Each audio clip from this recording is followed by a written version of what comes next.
Today I'm talking to Matthew Gaskill. He's a top real estate agent in Los Angeles, California. Matthew started his business in Boston, Massachusetts, and was a top real estate agent there. He then moved his business to Los Angeles and had to break into a new market entirely. We talk about in our interview today just that, breaking into new markets. If you could do it in LA, you can do it anywhere.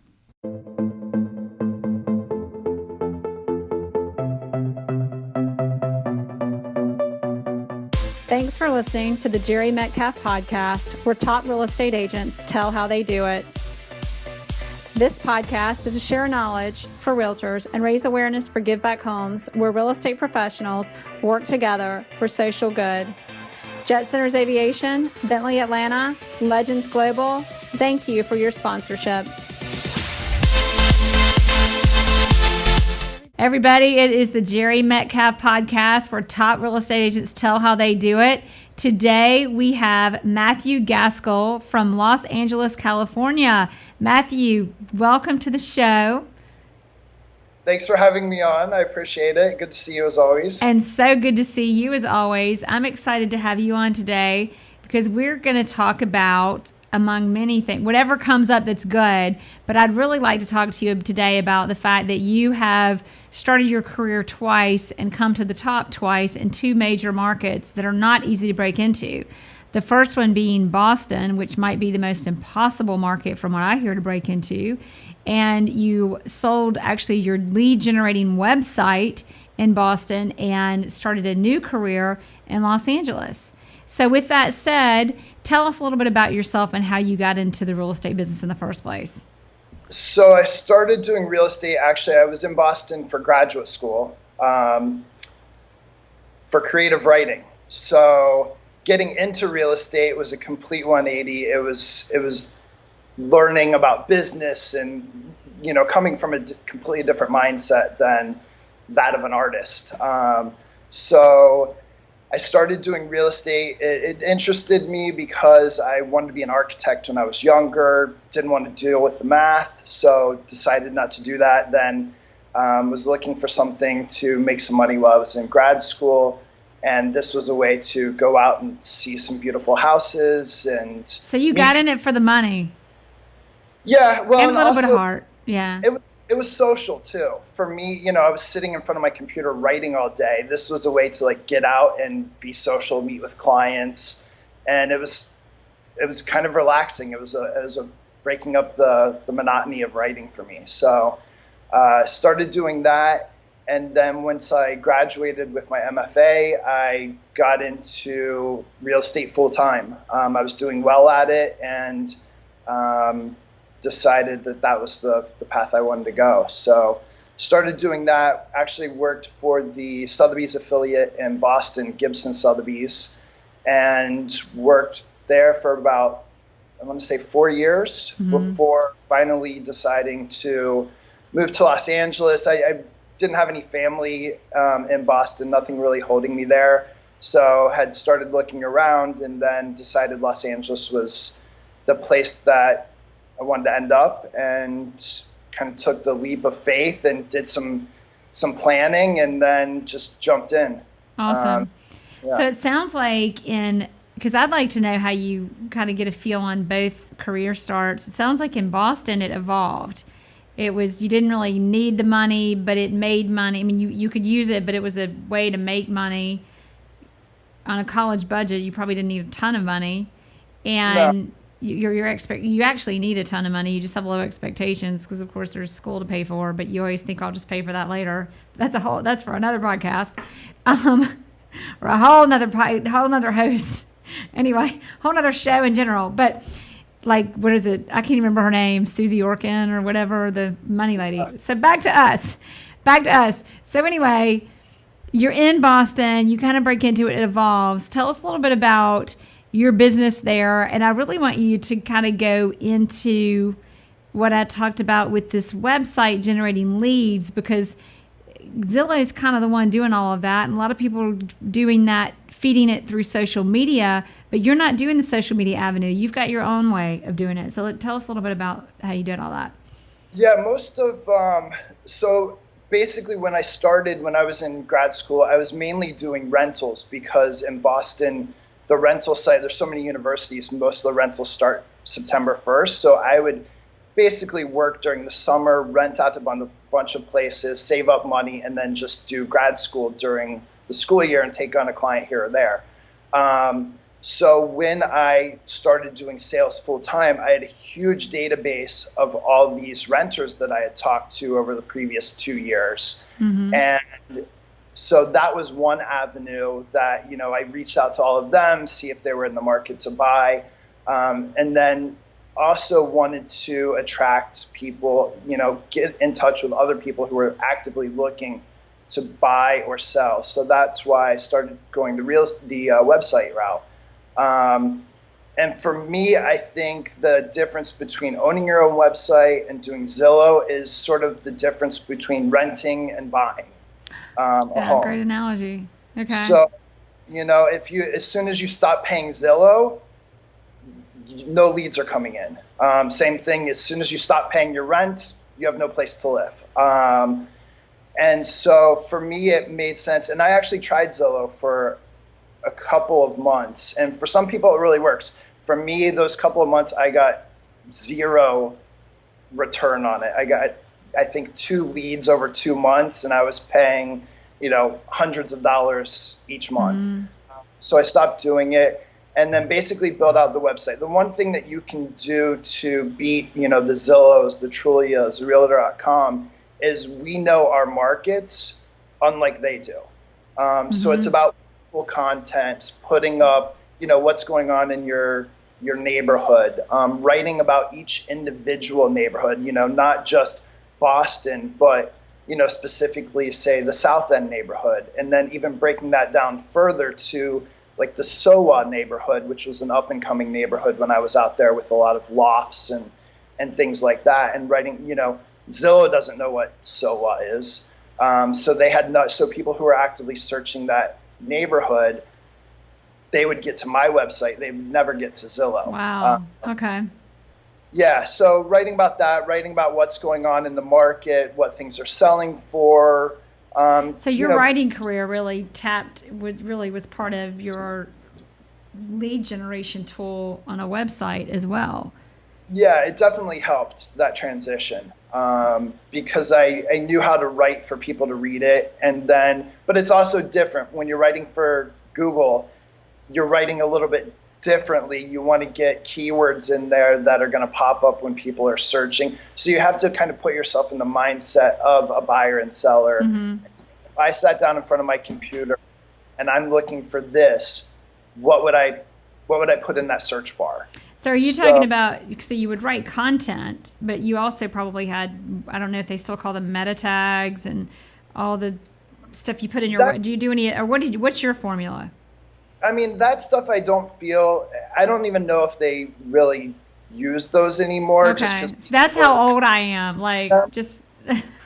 Yeah. That's like 15 years ago, right? Yeah. Google's always changing their algorithms. Okay. Once people figure out how to cheat the system, Google adjusts. So people were just putting all those tags in there that weren't actually relevant to what's So tell us what you do. So obviously you write content, Google finds it, but there's got to be more than that to it. There's got to be something you do, or is that it? No, I mean, you write good quality content, and then there are little things that you want to do. When you want to have it be visual. People look at, what's the biggest social media platform right now up and coming is Instagram. People like just flipping through and looking at pictures and pretty pictures. And so you want to have like a nice photo to kind of anchor any blog post.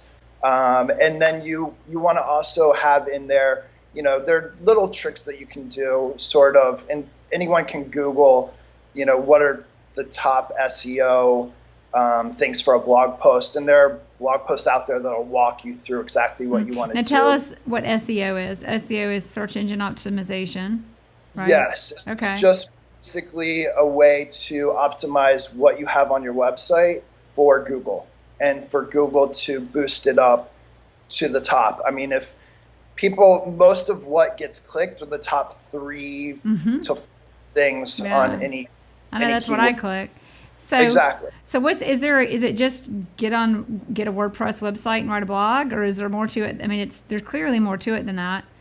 There is. I mean, the more that you want to put into it, the more you're going to get out of it. You want to have link your website correctly. So you want to have all your pages linked to each other. And the other thing, what really helps you is getting backlinks and getting links from outside sources. So if you write something really good, I would share all my stuff on social media. That helps. But then if you also get websites linking to you, like whenever the LA Times, if I have a notable listing and the LA Times links to my website and Architectural Digest links to my website, that really matters. That will really help you out. I mean, creating good content doesn't really get you those platforms. It's all about the listings that you have, because listings are content. Yeah, and using them as content, because that's what people want to read about anyway. Yeah. So what was it like? So you went into Boston and your career kind of built itself. There was no sense of urgency, I don't think. It was just, it kind of naturally evolved.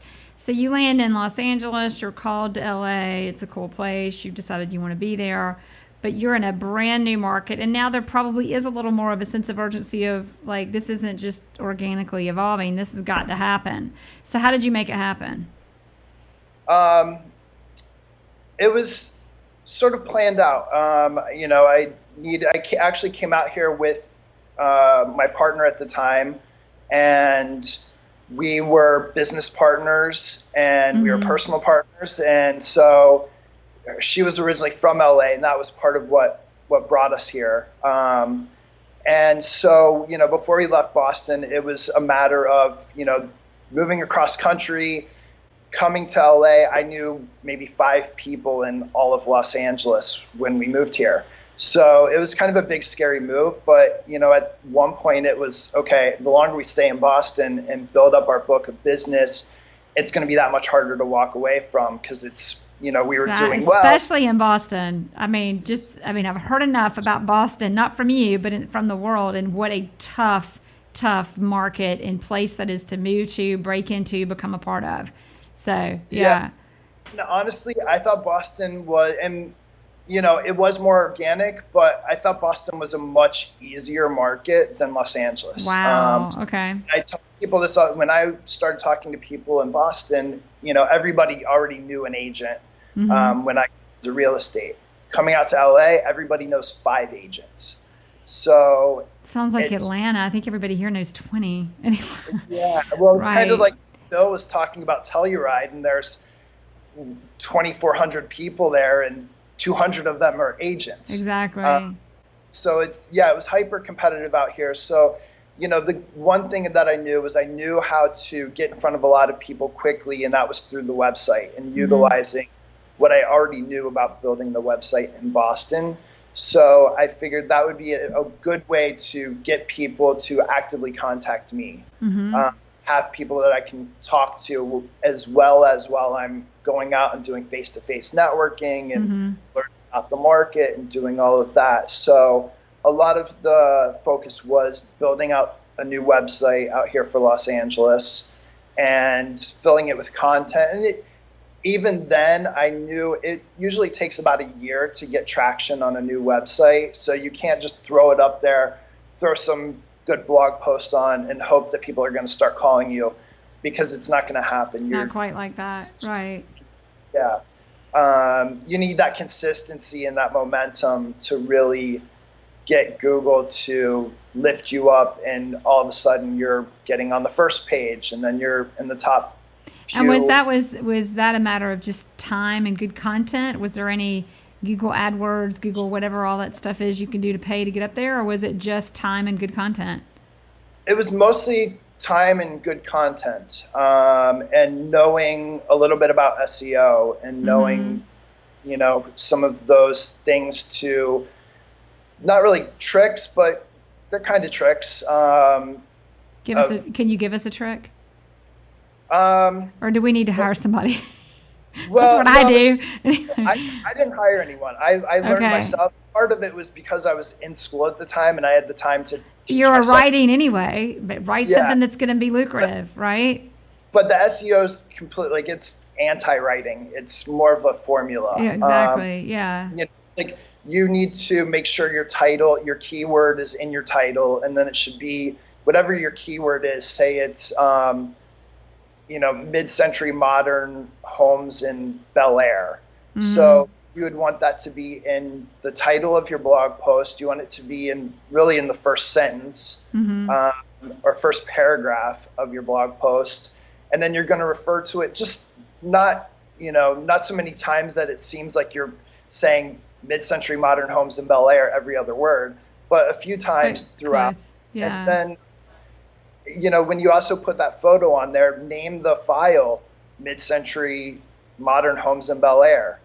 And so all of those things Google picks up, and then your blog post will be the one, or will be the one that pops up when people are looking for that specific thing.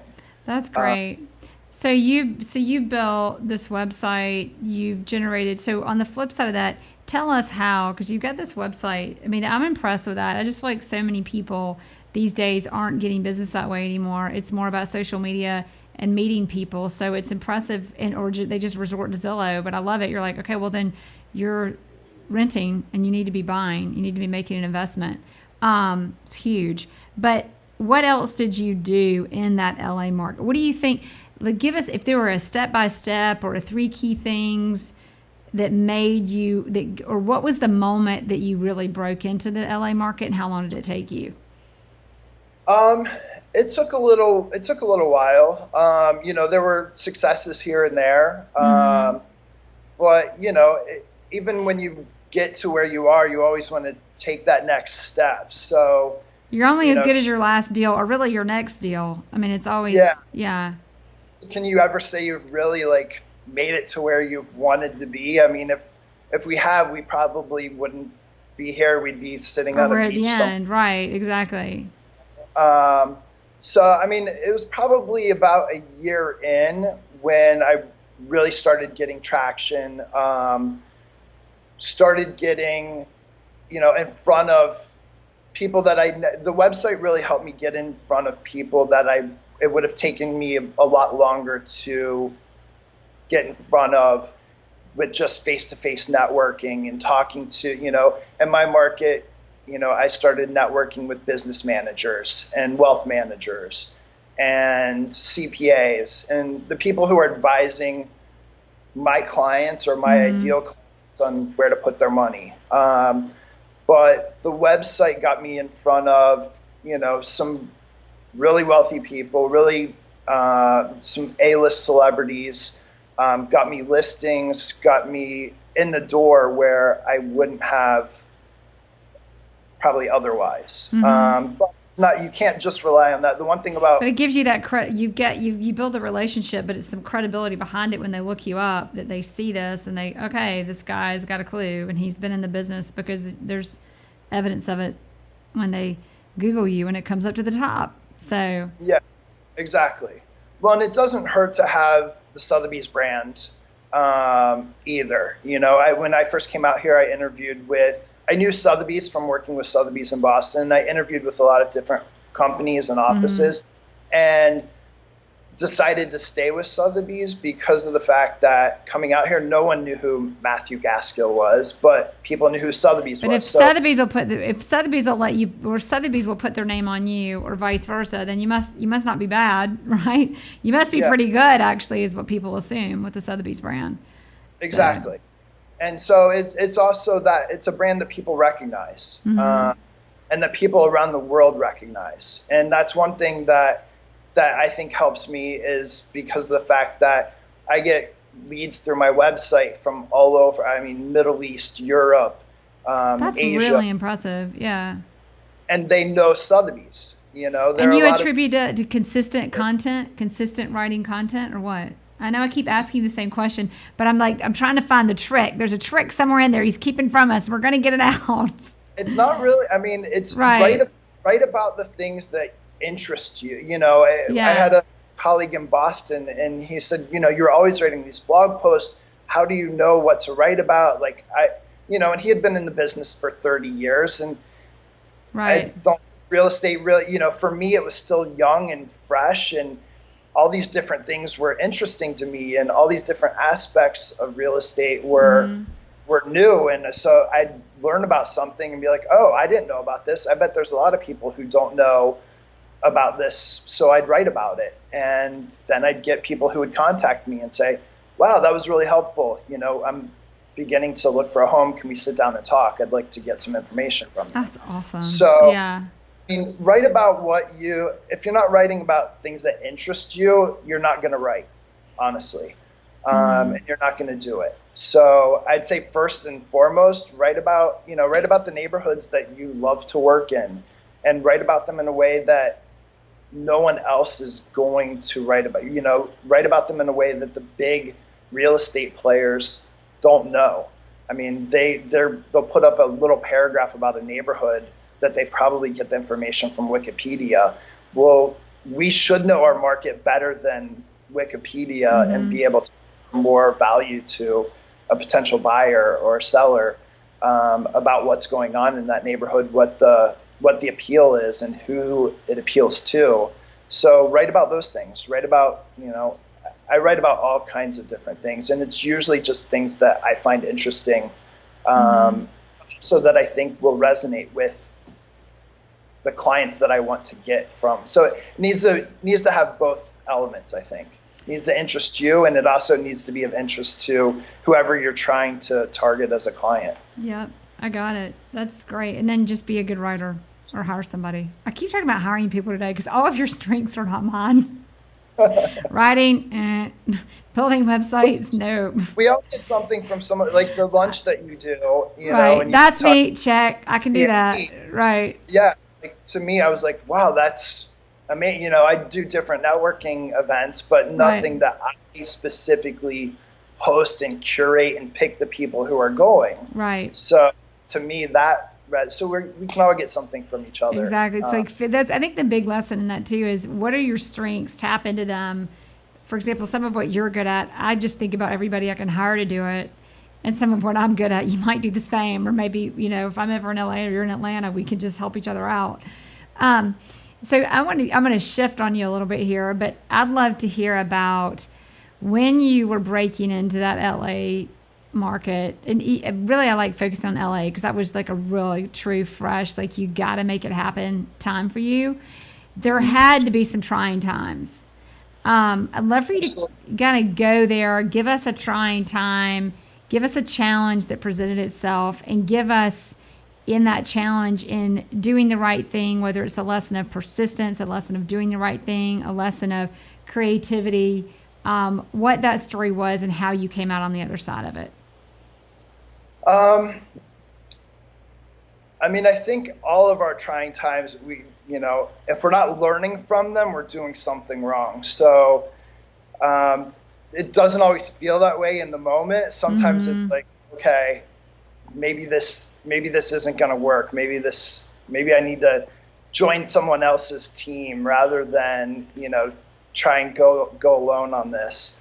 There was one listing that I had that was probably a year in, huge listing, big celebrity, and a lot of what I now understand about managing my clients, and I already knew about managing clients, but this was a little different because everything was going through the assistant, and then the assistant would disseminate to the attorney and to the trustee and to the client. And so a lot of that, and I spent a lot of money marketing that property.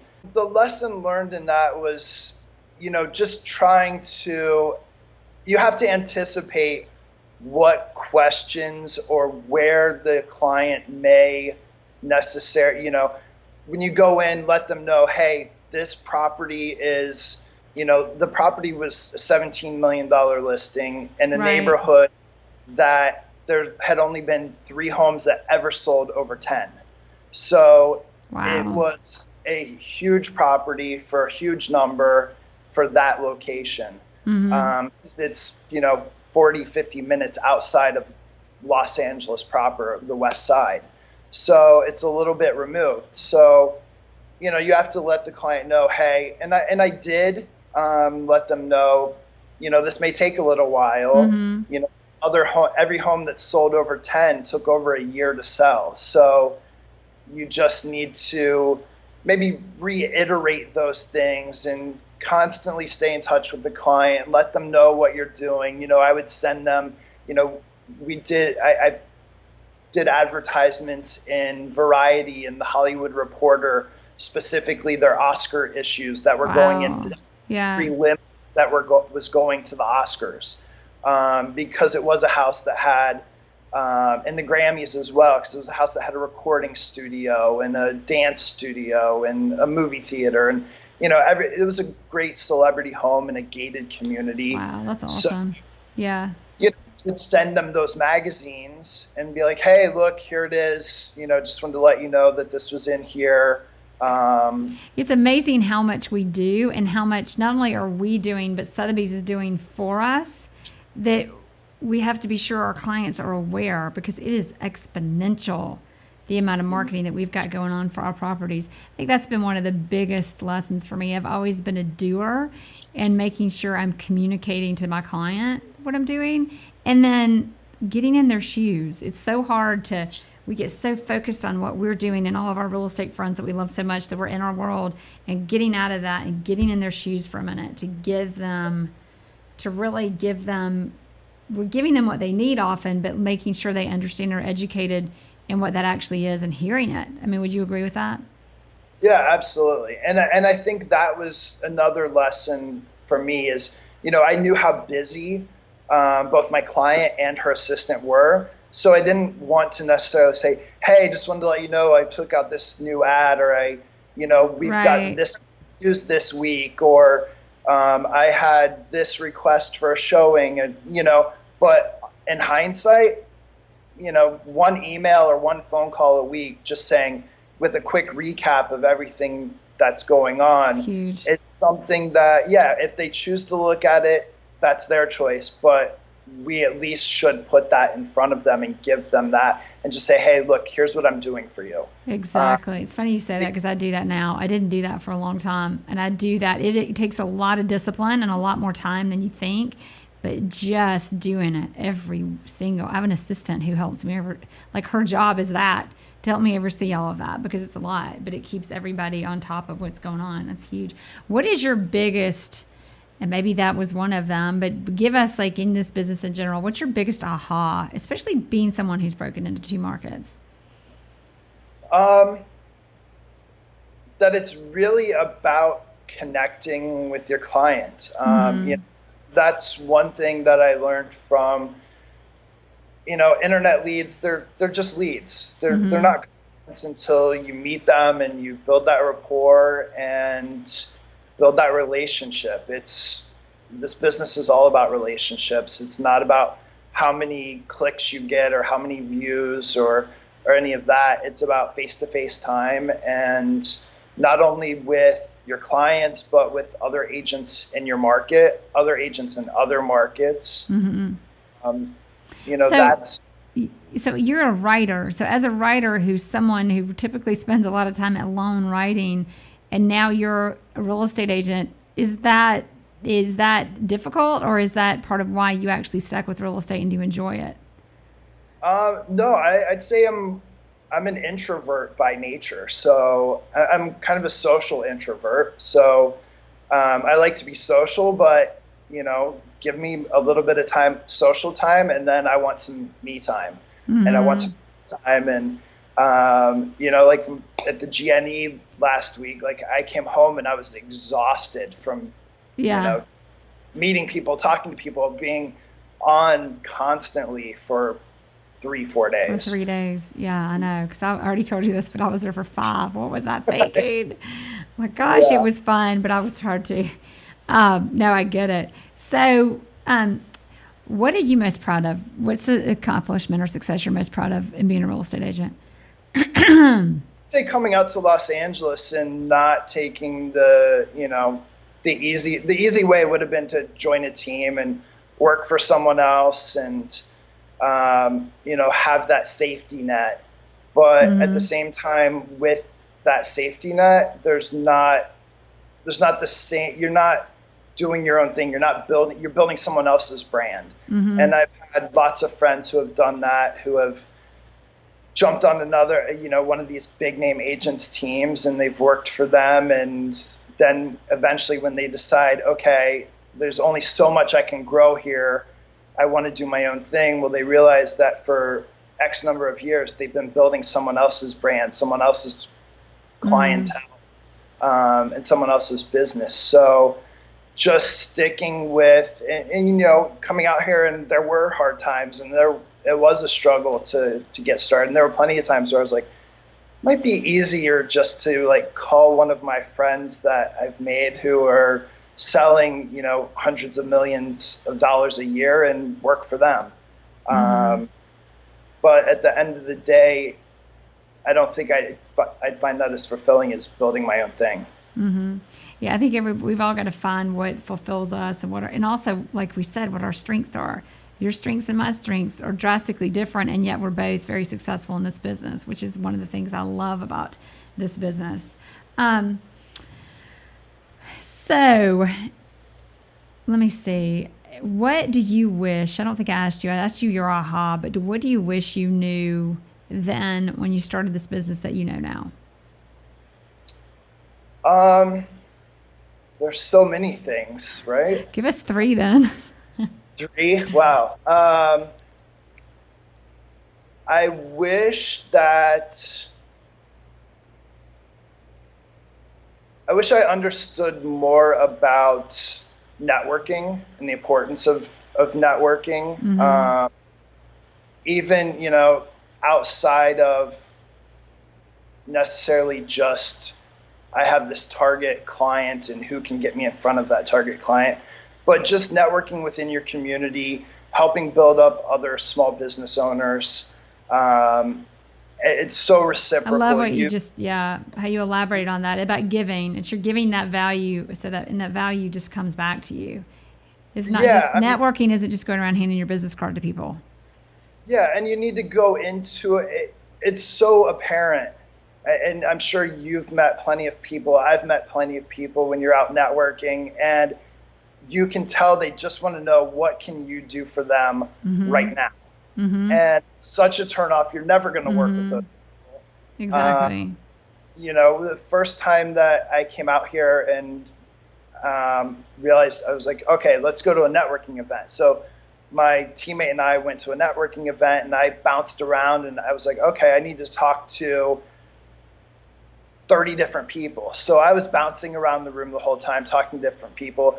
She talked to one person the entire time, and I went over. I was like, I think you guys are doing this wrong. Like you two I've seen you over here just talking to each other the entire time.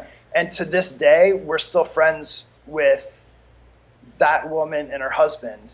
And I haven't talked to any of those other people again. So, it was about building that relationship versus just, here's my business card, give me your business card, we'll connect later. Exactly. It doesn't happen. It's so true. It's like, I'm going to divert for a minute, but you reminded me, because you and I know each other as real estate agents. You know G&E, I know G&E, and you probably know I know a lot of real estate agents. And I knew a lot of real estate agents before I did this podcast, a year and a half before I did it.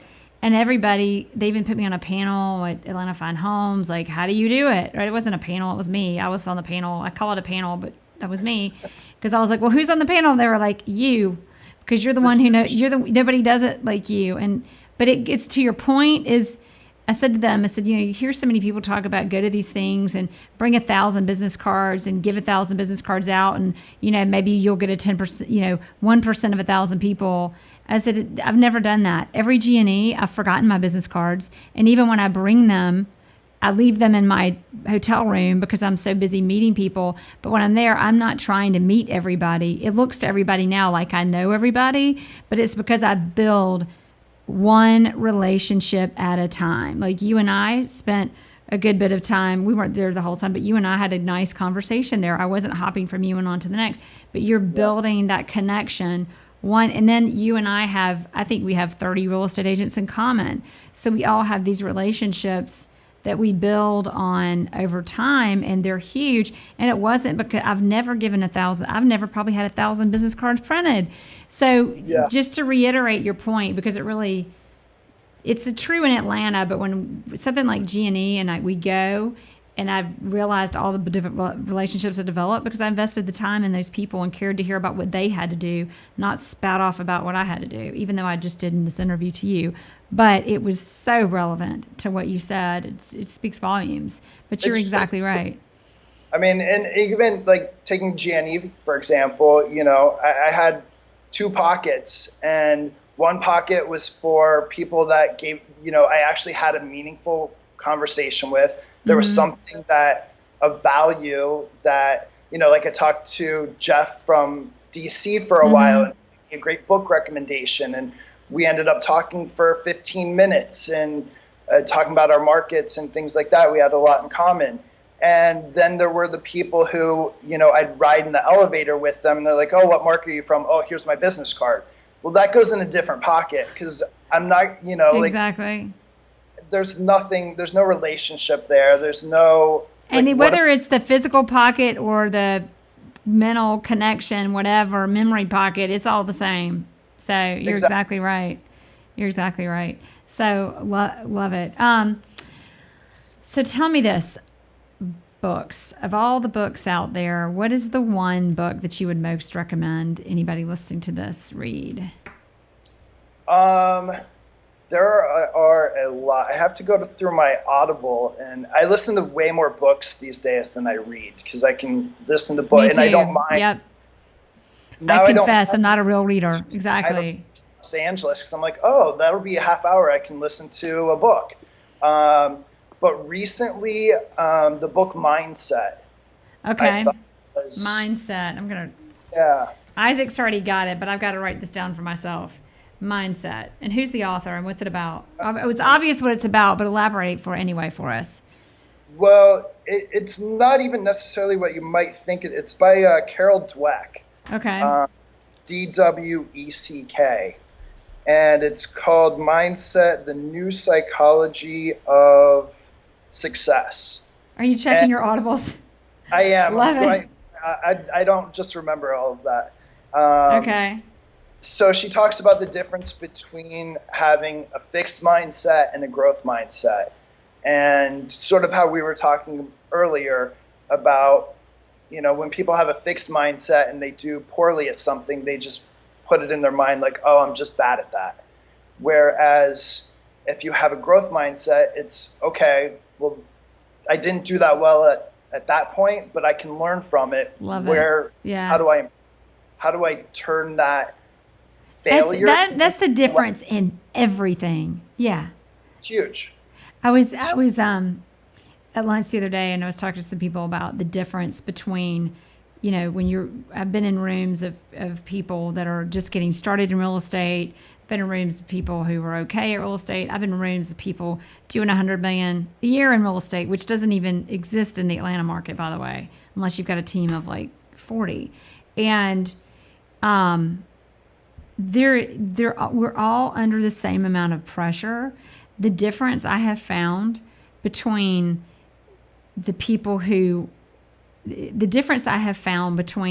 not being there and the ones who've been there, and some people just aren't there yet. I want to be very clear on that.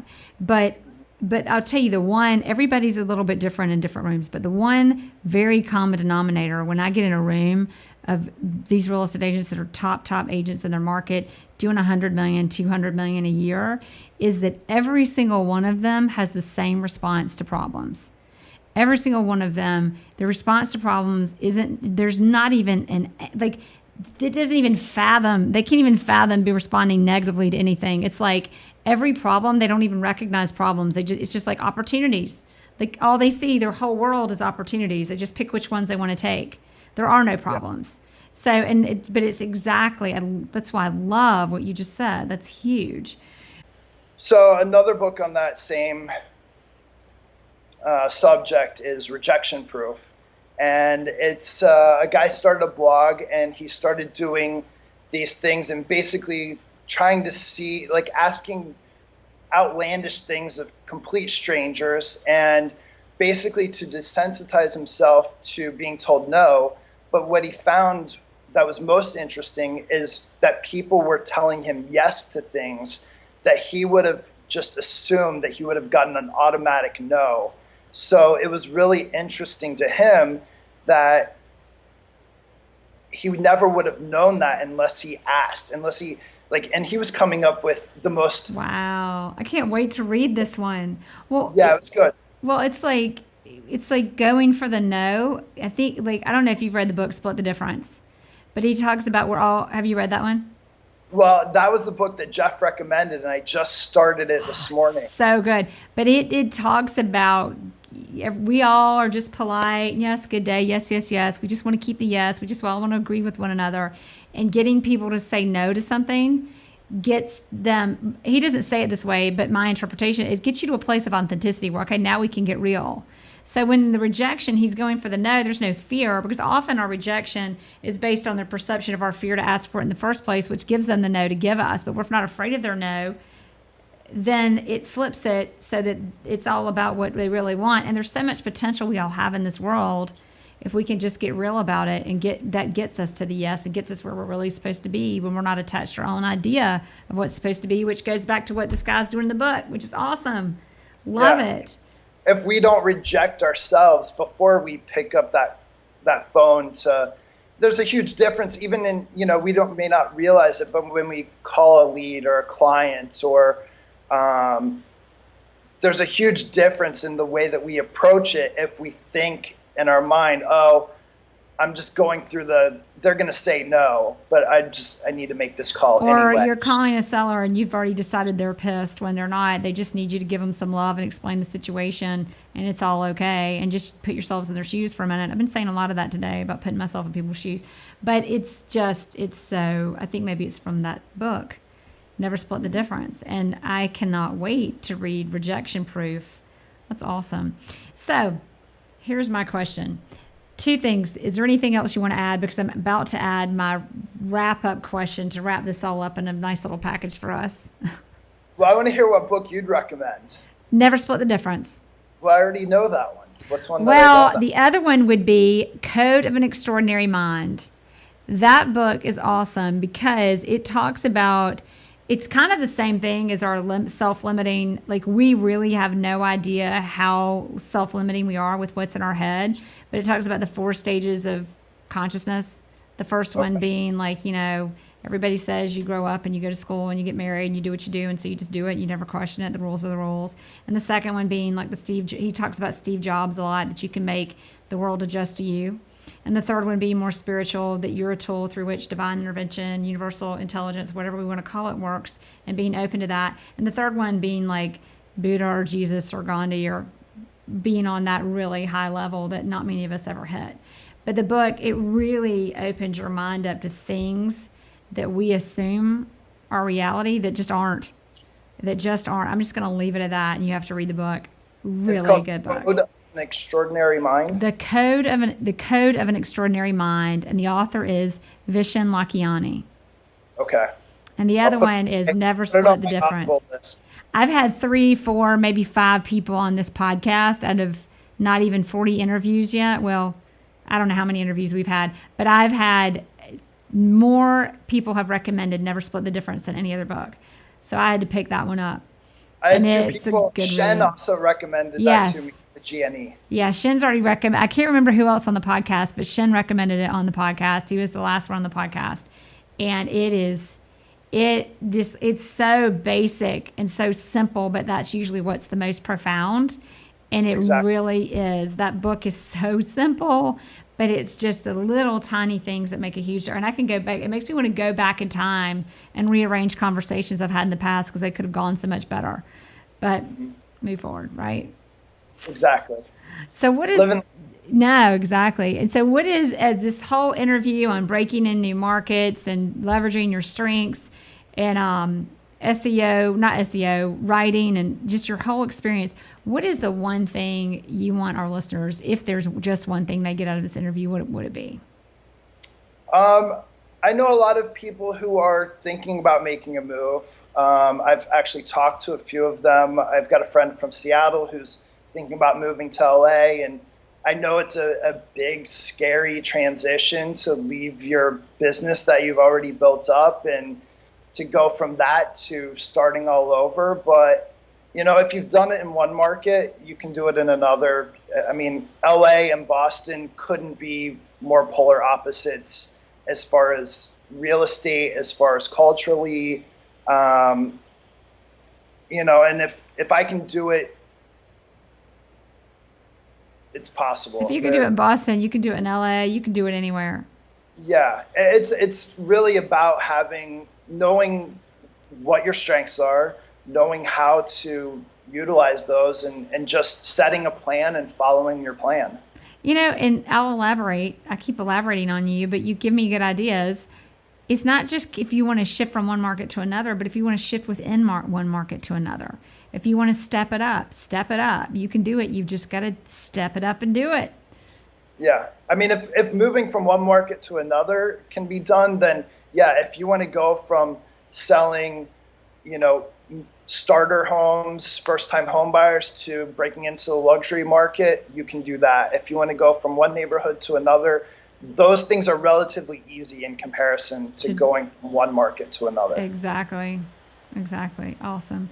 Well, Matthew, thank you for being here. We've got to check out your website that gets all these leads. So tell us what your website is and your phone number. It is luxuryhomeslosangeles.com. And my phone number is 310-728-0063. So we're in the middle right now of doing a full website, just making it prettier and nicer and giving it a facelift. So that's sort of in the process right now. So it may not be, there should be a much prettier website in a couple of weeks to a month from here. Awesome. Well, by the time we launch this, because this will launch out in about a month. So by the time we launch this, it may be ready to go. So have it ready in 30 days, and it'll be perfect for the timing of this. Now it's timeline to push those developers and get it out. Exactly. Awesome. All right. Well, thank you, Matthew. It's awesome seeing you and having you on the show. Likewise. Thanks for having me.